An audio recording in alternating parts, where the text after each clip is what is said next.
Hi, I'm Keith Ghostland. I'm Ann Charles. And I'm Linda Quinlan.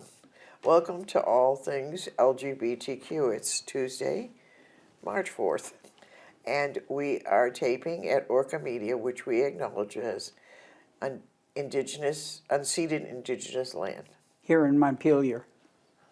Well, that's where Orca is. Yes. No. We've clarified our location.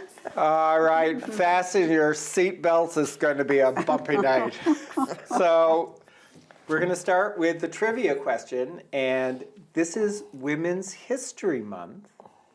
So, of course, my question is going to be, who were the first out women elected to the Vermont legislature? And you know the answers. So looking at events, Rainbow Umbrella, the Women's Discussion Group. Mm-hmm. You're not meeting? We're missing March 12th because we're all going to be away, but we're reconvening, I think, the 28th.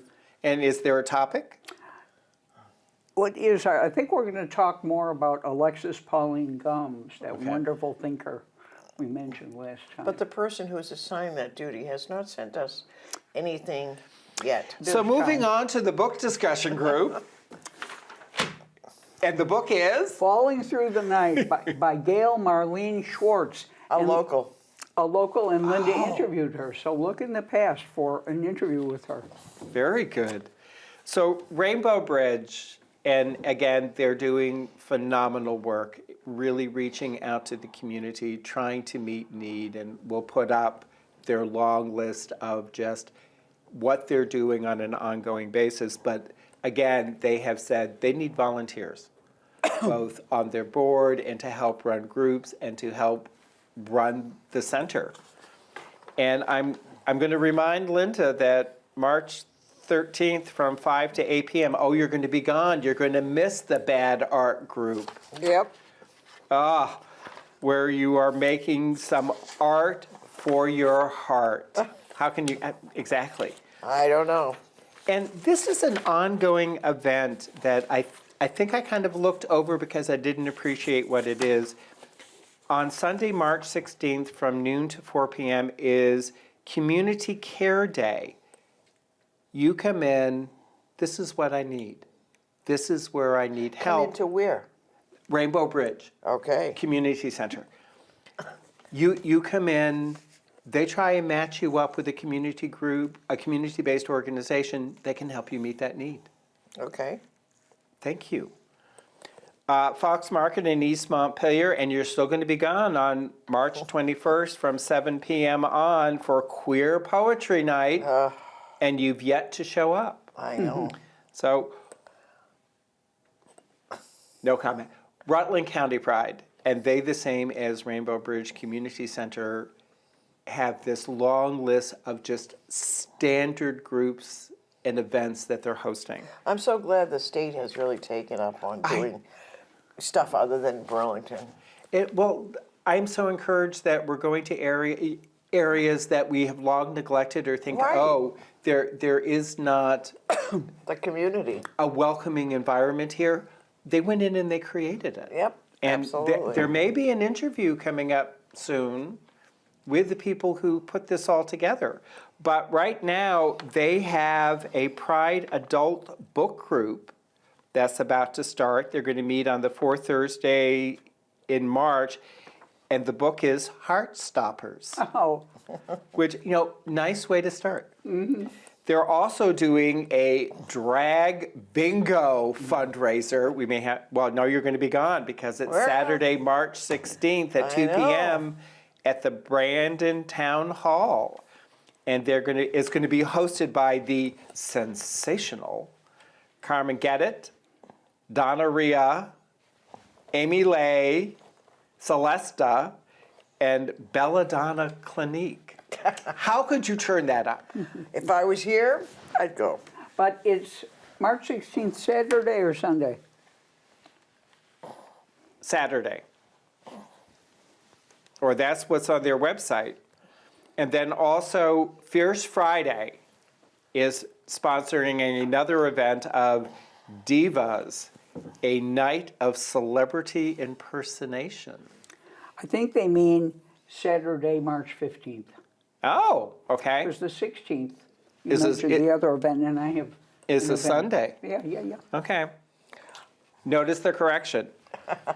Okay, so on Friday, April 25th, Google that one, is Divas, a night of celebrity impersonation at the Rutland Elks Lodge, and these sell out. So go on to the Rainbow Pride Center to get your tickets. And lastly, the April Arts Walk here in Vermont. Boston Spirit may have focused on John Zazo, his gallery Hexam, which means a gathering of witches, but he dedicated it to a TV icon, John Hexam, that was pretty cute. But Boston Spirit talks about his founding this gallery on 16 State Street here in Montpelier, Wow. second floor above Capitol Kitchen, that he and his husband, Richard Davis, put together. And he says that this is definitely a queer-focused gallery. He's looking at local artists, Vermont, New York. We could give him a couple. We could. And his comment about the art walk is, it's a big organized party that reminds me of the days of going to openings in New York. And apparently there are 20 different venues that are going to be, focused on in April. So That's be looking fabulous. for We'll that. go that. And with that, I'm going to turn it over to you. Since we've been talking about March 16th, there is an announcement I'd like to add. Oh, definitely. No Other Land, which I'm going to talk about in a minute at length, is going to be showing at the Savoy. Oh, I didn't see that. Cool. We went to When the Olive Trees Weep, and they announced it. So I'd like to spread the word. And if you choose to go, which I recommend, even though I haven't seen it, Tickets. get tickets now because I'm certain it'll sell out. So let's start with the correction. The ice dancers, Gabriella Papadakis and Madison Hubble, are not lovers, alas, but they are friends who've skated together to promote same-sex dancing. It was just too good to be true. I liked your previous story. I'm not accepting the correction. I'd like to now move with Linda's permission. She's letting me cover the Oscars, and there's not much, but there are a couple of pertinent points. Emily Perez was honored twice for Best Supporting Actress, Zoe Saldana, and El Mal, the Best Song, but regrettably trans issues were not mentioned at all during the entire program. However, the best documentary feature was the Israeli-Palestinian film No Other Land. It's the first Palestinian feature to win an Oscar. It has found distribution in 20 countries, but not the U.S., except in selected art theaters, and the Savoy is among them. Yay, locals. All right. Yes, Savoy. But let me tell you a little bit about it, and then we'll show a clip. And following that, I have another clip to show you. This film, made by a Palestinian-Israeli collective, shows the destruction of the occupied West Bank, Masafer Yatta, by Israeli soldiers, and the alliance which develops between the Palestinian activist Basel and the young journalist Yuval. So let's take a look now at a clip from No Other Land.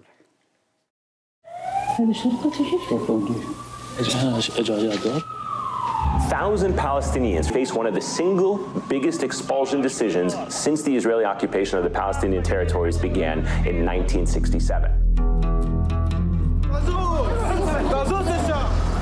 مسافر يطا هي المكان اللي كبرت فيه.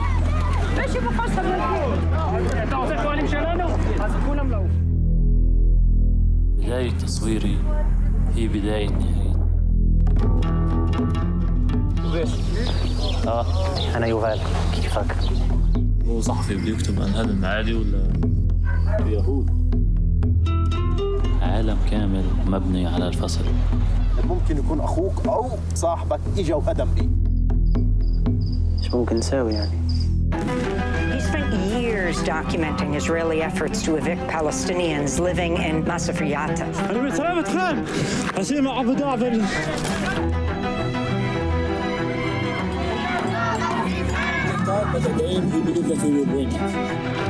אני קשור לפה כי הדברים האלה קורים בשמי. بدك شيء يصير كل شيء بسرعة بسرعة ولا شيء يستمر لسنين. يدمرونا شوي شوي. أصعب نضال هو الثبات في الأرض. مسافة رياضة موجودة لسبب واحد. الناس بتوجد حياة لنفسها.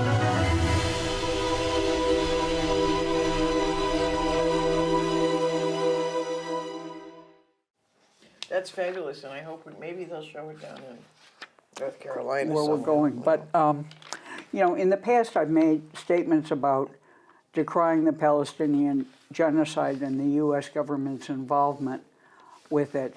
But instead of doing that today, I'd like to show you the acceptance speech, the moving acceptance speech, when the two directors won the Oscar. So let's roll that now, if we could. And the Oscar goes to No Other Land.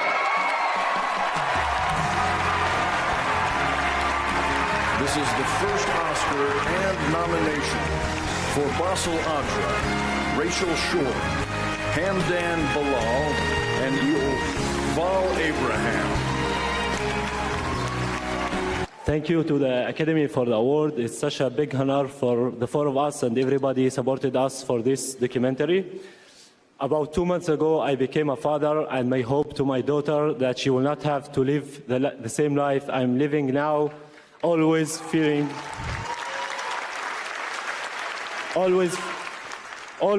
settlers' violence, home demolitions, and forest spill displacements that my community, Masafriyata, is living and facing every day under the Israeli occupation.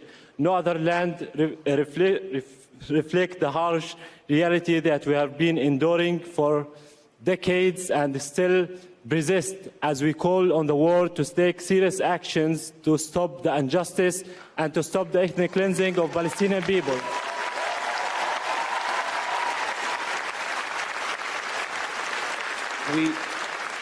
We made this film, Palestinians and Israelis, because together our voices are stronger. We see each other. The atrocious destruction of Gaza and its people, which must end. The Israeli hostages brutally taken in the crime of October 7th, which must be freed. When I look at Bassel, I see my brother, but we are unequal. We live in a regime where I am free under civilian law, and Bassel is under military laws that destroy his life and he cannot control.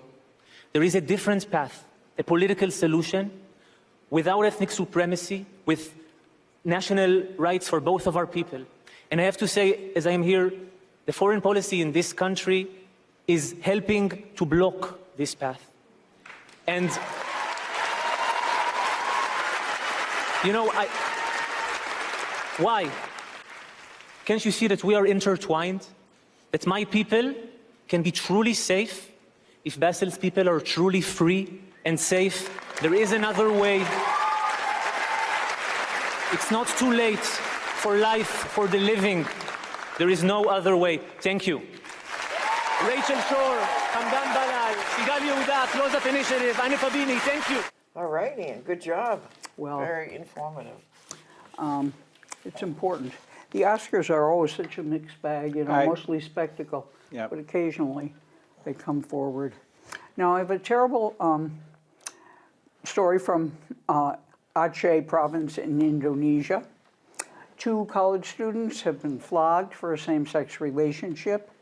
Aceh province, as you know, is under Sharia law in Indonesia. They were publicly caned after a Sharia court convicted them of having gay sex.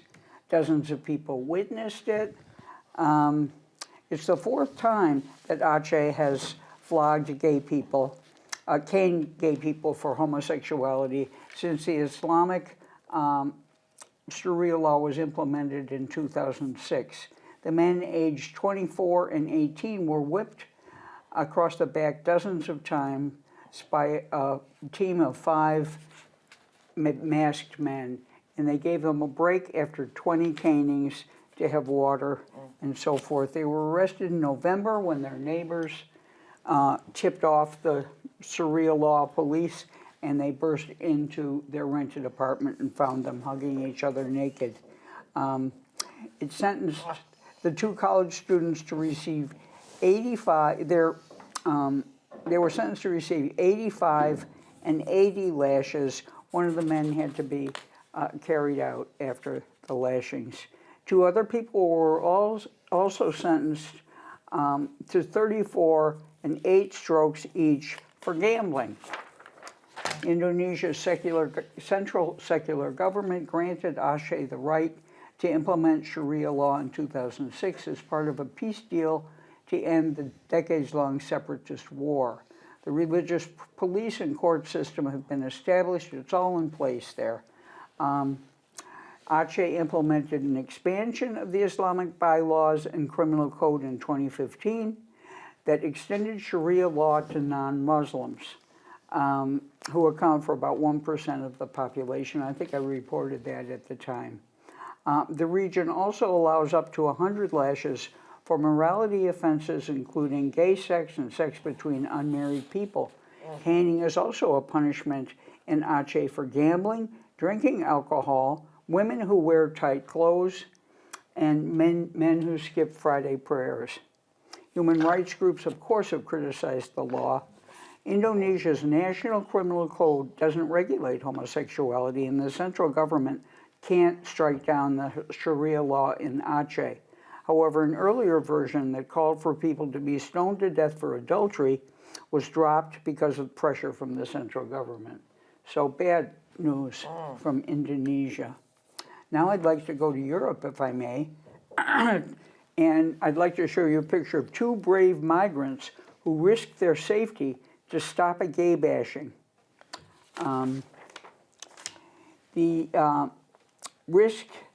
They risked deportation for stopping this crime, and now they're being honored. Let's show you a picture now of Ibrahima Diak and Marguerite Ndaya posing with Mayor Ines Rey in the Spanish city of A Corona.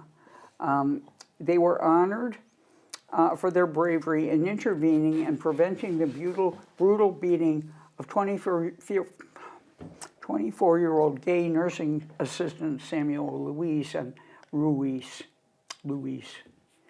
And I reported on this the last time at length when it occurred. The city honored them as the adopted sons of the city in a formal ceremony during which the mayor awarded them plaques. They both are undocumented immigrants from Senegal residing in the city, and they risked arrest and deportation if they came into contact with the legal authorities. But despite this danger, they intervened when they saw Mr. Luis being violently attacked outside a nightclub in July 2021. Other bystanders watched or recorded the incident on their phones, but these 2 men were the only ones to step in and push the attacker away from Luis. Unfortunately, the attacker came back with 12 other people, I think. Oh, I remember your reporting on that. And launched a savage assault that resulted in his death. This brutal incident sparked outrage all over Spain, leading to protests. During these demonstrations, riot police confronted the protesters with batons and other forceful tactics, which also sparked outrage among the citizens. At the time, a spokeswoman for the Progressive Green Party, Mas Madrid, stated on Twitter that she was deeply concerned about the police's disproportionate tactics. A petition arose to rename the street where Luis was killed after him as a way to honor his memory. And now let's look at a picture of Samuel Louise. Authorities arrested 4 men in connection with the murder, as I said. This person, Diego Montana, received a 24-year-old sentence. 2 others received 20 years, and a 4th person who did not physically attack him received a 2-year sentence as an accomplice, a 10-year sentence as an accomplice. In her sentencing remarks, the judge expressed condolences to Louise's family, noting that they experienced significant psychological suffering beyond the pain inherent in the loss of a son and brother. She stated that Montana, who was the ringleader, showed an absolute lack of empathy and a cruelty that warrants the most severe sentence, leading to his harsher punishment. During the honoring ceremony, Mayor Ray commended the 2 men for their bravery, stating that 2 undocumented migrants were the only ones who physically risked themselves to help the victim of a pack thirsting for horror, leaves much food for thought and a series of lessons. Both men, however, humbly insisted that they weren't heroes. We are not heroes. We did what we had to do, and Daye said. Daye added, I was born in a family that doesn't have much, but they gave me many things more valuable than money. They gave me respect, education, and above all, values. In addition to their brave intervention, they also served as key witnesses in the trial of Louise's killers last November. Are they going to be deported now? Oh, I hope not. We have to move on now. Okay. Okay? Mm-hmm. All right. Oh, and I wanted to say, thanks to Vermont for their welcoming of the vice president. I know. That was delightful news. Yeah, really. LGBTQ rights are at stake in a race for a seat at the highest court in Wisconsin.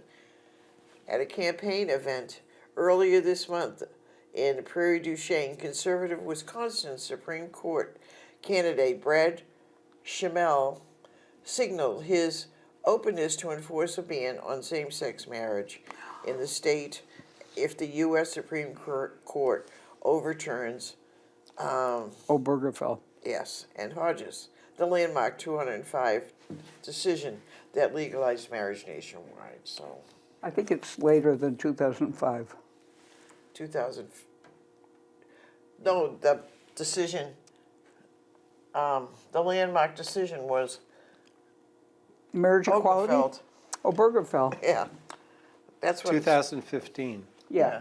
Yeah. 2015. I believe you said 2005. Did I? Moving on. Happens to me all the time. Marysville, Ohio. A Central Ohio LGBTQ-friendly brewery that was targeted on social media by a local conservative group has permanently closed. Walking Distance Brewery Company in Marysville welcomed patrons for the last time on February 28th, more than 3 years after it opened in 21. Owner Teddy Velinsky announced the closure on social media, saying the decision to shutter the bar didn't come lightly. So, Sunday was Monumental Day for Staten Island's LGBTQ plus community. After being banned from participating for decades, the groups were allowed to march in the borough's St. Patrick's Day Parade. Okay. And now, I guess the Senate was voting on Monday, I don't know if it was confirmed or not, I don't think so, to confirm former wrestling executive Linda McMahon. I think she was confirmed. She was confirmed. Was she confirmed? Okay. Yeah. As the nation's education chief. A role that would place her atop a department that President Donald Trump has vilified and vowed to dismantle. McMahon would face the competing task of winding down the education department while also escalating efforts to achieve Trump's agenda. Already, the Republican president has signed sweeping orders to rid America's schools of diversity programs and accommodations for transgender students. while also calling for expanded school choice programs. She's already issued her first document to the Agency of Education titled Our Final Mission. Ooh. Yeah. That's an insult to Star Trek. Resistance is not futile. Yeah, there we are.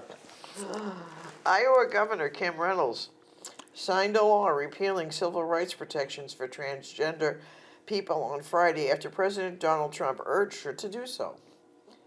Her signature has made her state the first to repeal anti-discrimination protections for a previously protected class of people. Amy Paris worked for the federal government in various critical capacities for the past 10 years. She was critical to helping the Biden administration implement trans-inclusive policies, and most recently served as Deputy Digital Services Lead in the Department of Health and Human Services, where she oversaw organ donation safety. Paris worked across 5 presidents, rising to become one of the highest-ranked trans women in the federal government, second only to former Assistant Secretary of Health, Rachel Levine. Oh. Lots of just uplifting stories in the United States, I'll tell you that. And they're taking over the world news. I know. The out gay CEO of Paramount, the long-running film production and distribution. Keith, you want to chime in? No, thank you. Company has announced the end of some of its diversity and its DEI policies in order to comply with the anti-DEI executive orders of President Donald Trump. Amazon Studios and Disney have also recently rolled back their DEI commitments. Pretty soon we're not going to be able to go anywhere, buy anything. Well, I was going to say, and when I read those things, the executive order is for the federal government. They're a private company. Right. Voluntarily doing this. I was going to say, executive orders have no weight with them. And there's actually some boards of directors where, you know, the executive director has said, okay, I'm going to do away with it. And the board comes back and says, And this is no, you're not. This is an out gay CEO. Yeah. I'm discouraged by PBS, too. Are you? Mm-hmm. Complying with the anti-DEI initiatives. You know, it kind of reminds me, you know, when you see the McCarthy era films, you know, it's like everybody's turning in their friends, and, you know, it's just like, oh, please. National Intelligence Director Tulsi Gabbard says she has ordered the termination of more than 100 federal employees of the U.S. intelligence agencies for participating in what conservative media has characterized as sexually explicit group chats on national security agencies' platform. During a Tuesday, February 25th interview with Fox News host Jesse Waters, Gabbard described the discussions on the NSA's interleague message, saying that in a this is a violation of trust, and said that the employee security clearances would be revoked. But, you know, I read that, you know, none of that is true, of course, that there wasn't anybody. Yeah, sexually explicit chat on Yeah. the platform seems like a stretch. A man in California's Gold County has been formally charged with luring a young gay victim to his apartment and brutally beating him, nearly a month after the alleged attack took place. And the Trump administration has escalated its efforts to purge transgender service members from the military, urging them to voluntarily separate by March 26th or face an uncertain future. And I'll do one more and then I'll pass it on to Keith. Iowa State Senator Tommy Bizignano, a Democrat, delivered a blistering rebuke of Republican lawmakers ahead of a controversial vote on Thursday that removed gender identity as a protected group from the state's civil rights law. A day before, Republican Governor Kim Reynolds signed the bill into law. And there is a clip of what he did. I didn't add it here, but if you would like to see it, it's pretty good. He did a really good civil disobedience. He laid down in front of the people. Oh, I saw that. They carried him out. So, you know, way to go. I guess we need to go to every town meeting and make noise. So, Keith. Quickly, following up on people taking action, our U.S. Senate last night voted down bringing up a bill that would enshrine the executive order banning transgender in women's sports. Good. They didn't have the votes. And as we talked about after the last election, it's the filibuster rule. They need 60 votes to bring a bill to the floor to vote on it. They didn't have the 60 bills. So that it's going to be interesting to see what happens with that executive order now, because Congress has already decided not to act on the issue. So I think it's going to open up some of the lawsuits. And hopefully we'll have time to talk quickly about Maine, which it could directly impact. But our Senate passed a resolution last week supporting Vermont's transgender and non-binary community and declaring Vermont's commitment to fighting discrimination and treating all citizens with respect and dignity. Therefore, be it resolved by the Senate and House of Representatives that the General Assembly recommits to the principle that all individuals are welcome here and deserve to be treated with dignity and respect, and that Vermont will stand with our transgender and non-binary family, friends, and neighbors against discrimination. And they cited specifically gender-affirming care, not sharing information with out-of-state investigators, that, you know, we are a safe sanctuary. So thank you. And following on, our Representative Becca Ballant will not be attending the State of the Union speech tonight, and instead will be doing a real-time online fact check of what's said in the speech, which I think should be really interesting. However, both Bernie Sanders and Peter Welch will be attending. Bernie is going to be doing a rebuttal after the speech, so be ready for that. That I'll listen to. Peter is specifically bringing Allison Hope, Executive Director of the Vermont Maple Sugar Association. And the reason he is bringing her is he wants her in the chamber for the face of, this is what your tariff against Canada is going to impact.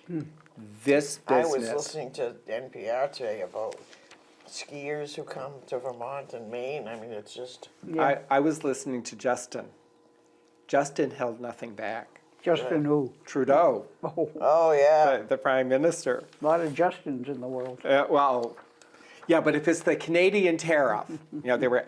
Okay, so following up on a conversation on our last show, Peter Welch has voted to confirm Trump nominees on 7 occasions. Secretary of State, Secretary of Interior, Secretary of Transportation, Veterans Affairs, CIA, Secretary of Agriculture, and Housing and Urban Development. And I looked at his committee assignments, and he is assigned to agriculture. So it's like, okay, did he have some information in committee that led... But I agree with Ann, it should have been the Democrats across the board voting no. Bernie voted twice to confirm. Once was Secretary of State, and the other was Veterans Affairs, which of interest, Bernie is on that committee. So, and we might be reaching out to their offices saying, can you please explain your votes? It's been done before, and they haven't been forthcoming. Well, Welch's office hasn't been forthcoming. I have several friends who called them. We may try again. Okay. Okay, really quickly, Maine, and people may have seen the interchange that Yes. happened between Governor Janet Mills and 47, where he called her out, and he did it on 2 occasions. They only televised one. He did it in a daytime meeting, and then he did it in the evening sort of press event, calling her out, saying, "Are you going to comply with the law?" And she said, I will comply with state and federal law," to which he said, "I am the law." To which her response was, "I'll see you in court." Yeah. And then Thank he you said, for- should be easy. For her. But hope for her. some of the backstory is there was already a situation brewing in Maine, and the Department of Education under Title IX was already going in to do an investigation and looking at, do we withhold funds? Transgender athlete, women's pole vault, the transgender athlete won. There was a conservative Republican state representative who on her social media site said, this is, men competing in women's sports, then dead named the athlete, identified the event, the location, basically gave out all of the disclosing information about who this athlete was, so that the If main, something happens to that athlete, they should really. well, hold on. What happened in the Maine House is Ryan Fecteau, who is Speaker, there was a motion to censor this Republican Right. legislator that was passed. And the alt-right has been using that as, oh, they censored this legislator for speaking up against transgender athletes. No, she was censored because she gave disclosing information about a minor with no permission from any entity. And as you're alluding, Linda, what is the harassment and act of violence that this is going to promote? And remember, last year we reported on transgender athlete competing in Maine, a member of the conservative movement showed up at all the events where they were competing with signs and demonstrating and had to be removed from the grounds because of the hostile environment they were creating. Yeah. On the next show, I'll be talking a little bit about the Human Rights Campaign What about and the the court? corporate index and We're going to talk about the court? Supreme Court? Yeah. No. No, Okay. not that, we're running out of time, so not this time. Okay. Okay, All righty. Ian.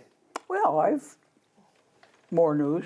I know you do. I'm still in Europe, riding the anti-trans train. An Edinburgh domestic abuse charity will no longer accept transgender and non-binary people. It's in Edinburgh, Scotland. It's announced this policy. It's called Edinburgh Women's Aid. And while it recognized that people hold differing views on sex and gender, it's decided as an organization to set out specific positions with regard to its services.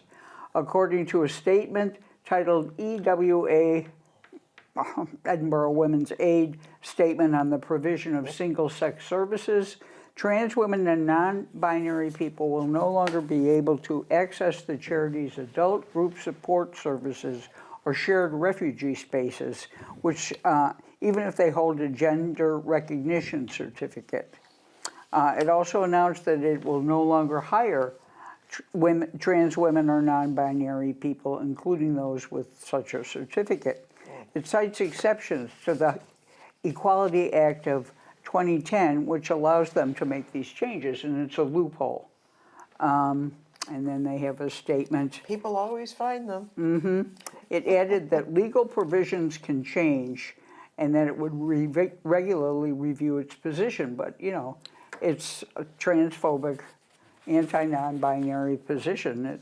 The stance differs from that of the nationwide charity Scottish Women's Aid, which states on its website that its services are trans-inclusive and provide support for women in lesbian relationships as well as heterosexual relationships. Scottish Women's Aid stated in a comment that decisions can be made by the local women's aid groups as autonomous organizations, so this is legal. Yet the Scottish Women's Aid says our focus remains on ensuring the safety and well-being of survivors who seek support from the Women's Aid Network. In 2022, Women's Aid England was criticized for supporting the exclusion of trans women from domestic abuse services, with LGBTQ plus anti-abuse charity Gallup claiming it had seen in its frontline work and research that trans people do not have safe trans-inclusive spaces to go when they need to flee. As a result of this lack of safe provision for trans and non-binary people, we see trans people that we work with having to choose between staying in dangerous and abusive situations or facing dangerous and abusive and damaging alternatives, including homelessness, the anti-abuse charity group said. The Scottish government spokesperson said the needs and safety of survivors of domestic abuse must be the utmost priority of support services. However, the Scottish government cannot intervene in the operational running of Edinburgh Women's Aid or any other charitable organization. We expect all relevant organizations to comply with the requirements of Equality Act 2010, as the employers' organizations may need to consider the impact of other legislation, such as the requirements of the law on health and safety in workplaces. It added the Scottish government strongly supports the separate and single-sex exceptions in the Equality Act 2010, which is the loophole, which can allow for trans people to be excluded when this is a proportionate means of achieving a legitimate aim, which is just double talk. You know, proportionate means of achieving a legitimate aim. This is not a conflict with our support for trans rights. Well, it sounds to me like it is. Wow. Let me look now. Let's turn to something more positive. We have one more story for you.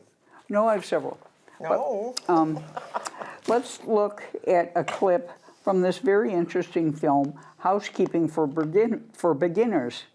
It's a film that explores the complex dynamics of a non-traditional queer family in Macedonia, focusing on the chaos and absurdity of navigating societal norms and expectations through a series of vignettes, highlighting themes of love, identity, and the struggle to create a sense of belonging despite social pressures.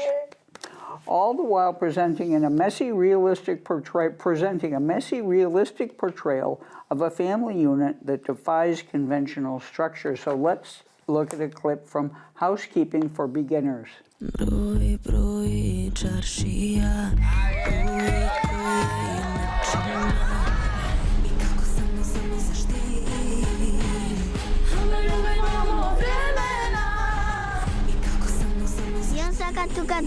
United Nations ne praviš, a?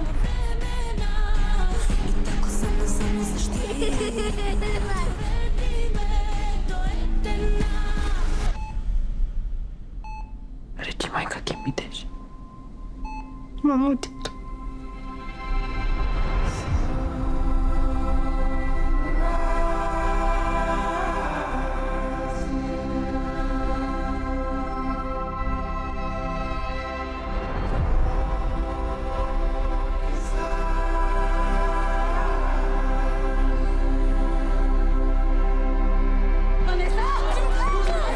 Što si mi ti na mene, be?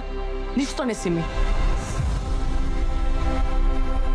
Ti li vidiš tatko? Ti si valjda ozbiljna. Verenica, ova tebe na parti liči.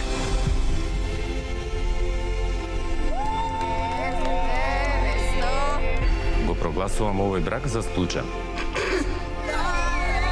Дури ја не можам да те гледам. Поради тебе геј станав, да знаеш. Ти vendo ako. E pa sabi boja paririnola mušeske? Olo, rozeho.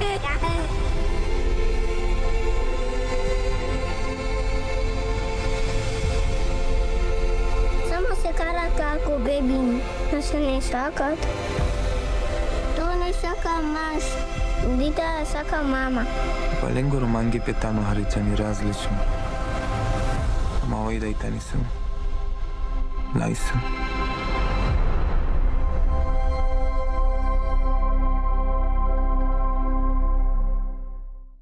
Yay. We've had some good clips on here. It's available from Fandango at Home, Amazon Prime, Apple TV, and YouTube. So let me just segue immediately to my headlines. Elon Musk, whom we may know, has been mocked in a Tesla swastika poster at a London bus stop. So let's take a look at that. That's great. I love that. It's sponsored by a group from Everyone Hates Elon. And they claimed responsibility. We don't want his cars or his fascist politics, the spokesperson said. More of the reach of Donald Trump's terrible policies. Stonewall UK jobs are at risk after Trump's foreign aid cuts. They have 114 employees and they are going to have to slash them possibly in half.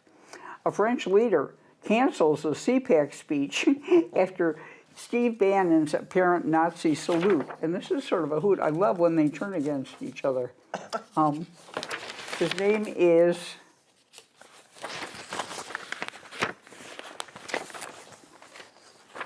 I know. Just a second. His name is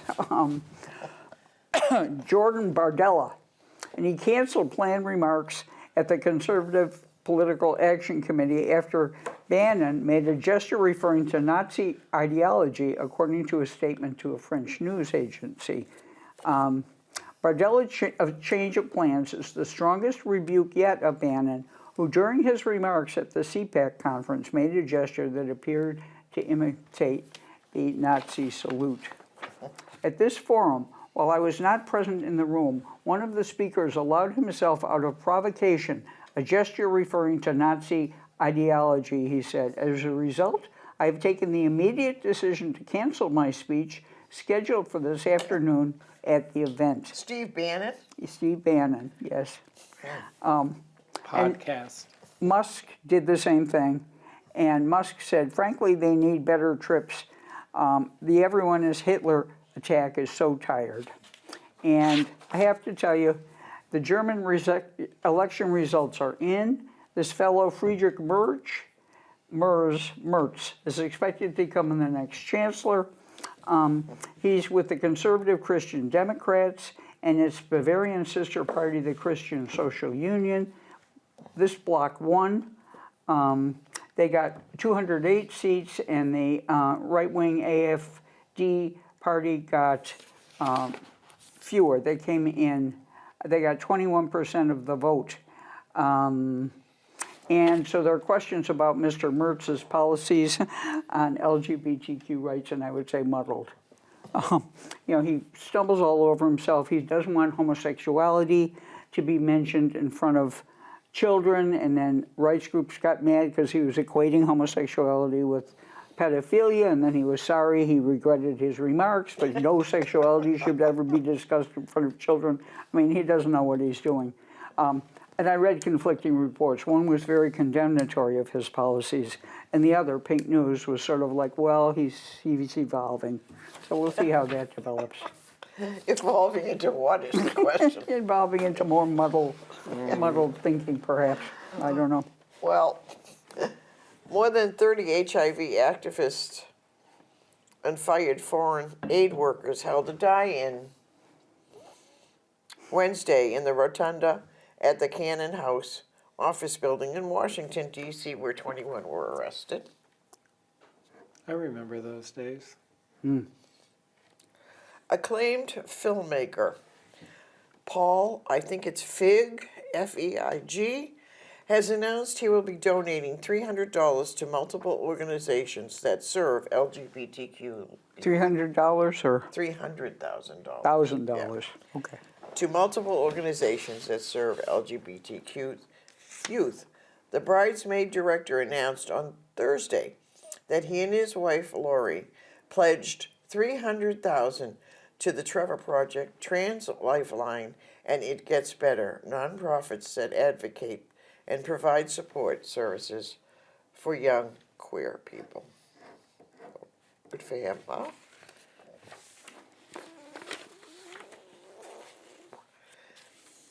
A 19-year-old cisgender lesbian from Phoenix is demanding accountability after she was confronted by 2 male sheriff deputies in Tucson Walmart women's restroom last week. This is outrageous. Arizona resident Kalea Morton, who describes herself as a stud or masculine presenting woman, says the deputies were called by a store employee who allegedly assumed she was a transgender woman. They came into the bathroom and had her prove that she was a woman. Oh my, cisgender. I know. Cisgendered woman, yes. The Philadelphia School District has announced that it will not follow an executive order from Donald Trump, and that it will instead continue to allow transgender athletes to compete on teams that align with their gender identity. Good.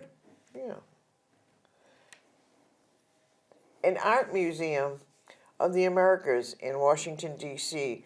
has canceled 2 major exhibitions showing Black and LGBTQ artists, citing executive orders from President Donald Trump, targeting diversity, equity, and inclusion initiatives. The Washington Post reports that the decision comes amid a broader push to defund DEI programs across federally supported institutions.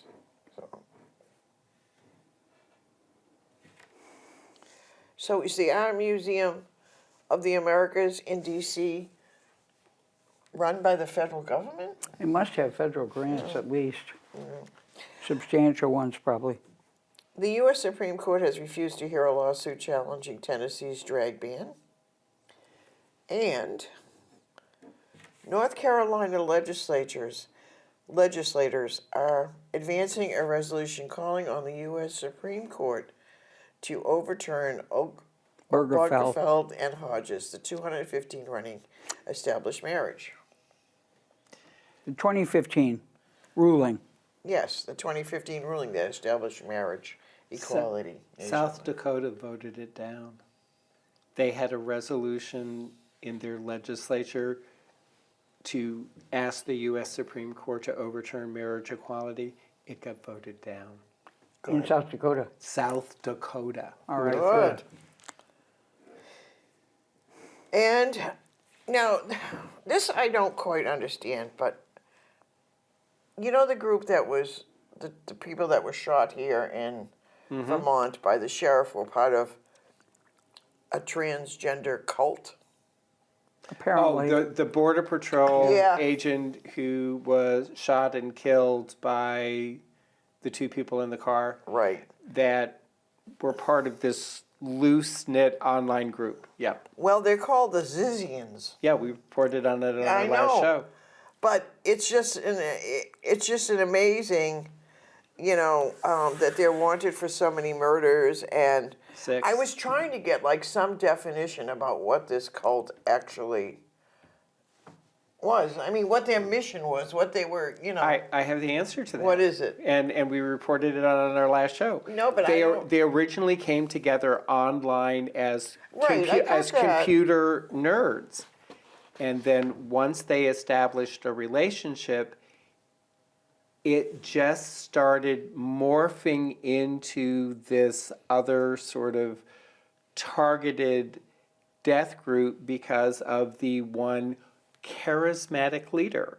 And if you look at how cults develop, it's a shared interest. There is one person who starts becoming the leader, and then it just starts turning. And her name is Ziz Lasoda. Yeah.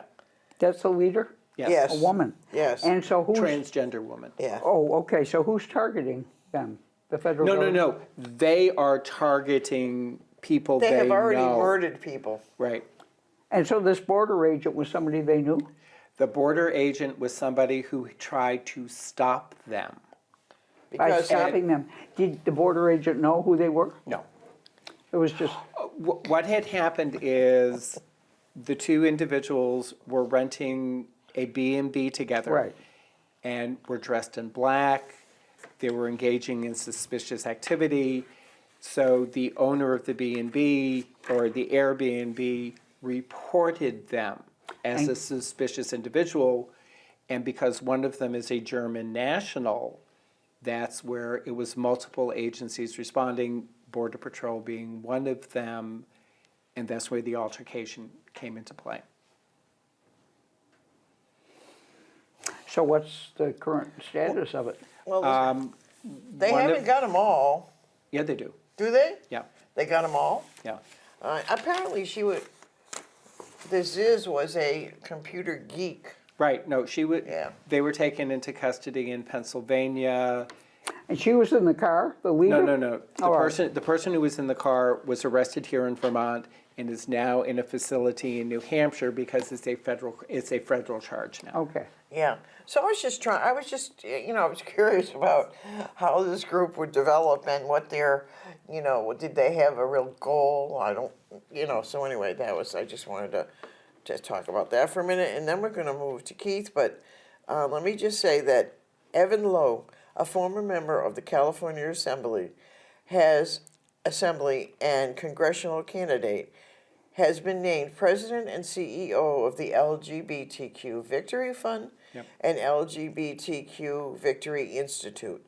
The organizations announced Tuesday, and here is a picture of Evan Lowe. So and we're very happy with that.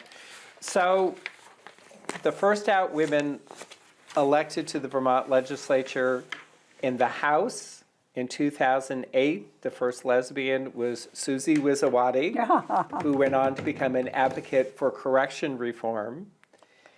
In 2014, it might have been Becca Balint elected to the Senate. And then in 2020, it is one of our most often interviewed, Taylor Small, the first transgender woman to our legislature, and specifically the Vermont House. Yes. So with that. Thank you. And with that, you're going to have to just keep doing it over and over again and remember to resist. Resist.